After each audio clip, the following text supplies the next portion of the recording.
دا راته ووایه چې نن سبا د پي ټي آی د حکومت ته څومره مطمئن یې؟ ماشاءالله ډېر ښه پروګرام یې روان دی.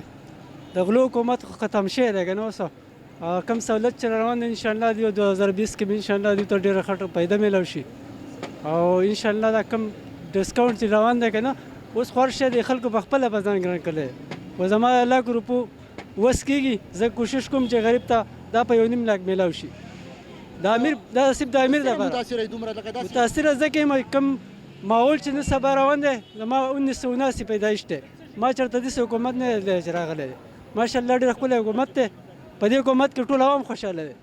داسې کم پروجیکټونه شوي دي یا داسې کم غټ غټ پروګرامونه شوي چې د هغې نه په دې کې مرګي څه په دې کې هر څه شي دي هر څه پکې شي دي. الحمدلله رزق الله پاک ښه پرهات راکوي خوب ښه پرهاته کوو خورو څکو ښه پرهاته منې او داسې ظلم زیاتی نه راشي چا سره ظلم زیاتی دی چا سره نه راشي. نن سبا چې کومه مهنګایي روانه ده غریب عوام ډېر پریشانه ده دغې په حواله څه ول کومه غریب عوام کمونه چې کم ګران دي بلونو کې چې کم ټکسیز راغلي دي یا داسې نور کم ټکسیز لګېدلي دي دغې په حواله به څه ول غواړې؟ کم سړی داسې ویلي ما پسې بل راغلی او چا پسې لاس وړی چې ماله پیسې راکړه کم سړی دی ولګي نه د شپې وده شی دی داسې کس ته ووایي که نه سړی د لاس شوت کړي. تاسو بالکل خبره ټیک ته د رزق وعده الله کړې ده خو دغه راته ووایه چې یاره نن سبا 1500 روپۍ دیاړي د یو عام مزدور کار خو د هغوی چې نن سبا مونږ د وړو ریټ ته وګورو یا داسې د بل ټکسونو ته وګورو نو هغې پکې ګزاره ډېره ګرانه ده. مرګي اصل خبره دا را کنه زما خپل کور باندې غلا شي کور زما تاله شي نو زه چې هغه سیټینګ میټینګ کوم په هغې باندې وخت لګي نو دا کور زموږ تاله شی دی دا به موږ ټول یو موټی کېږو انشاءالله کور به زموږ جوړېږي.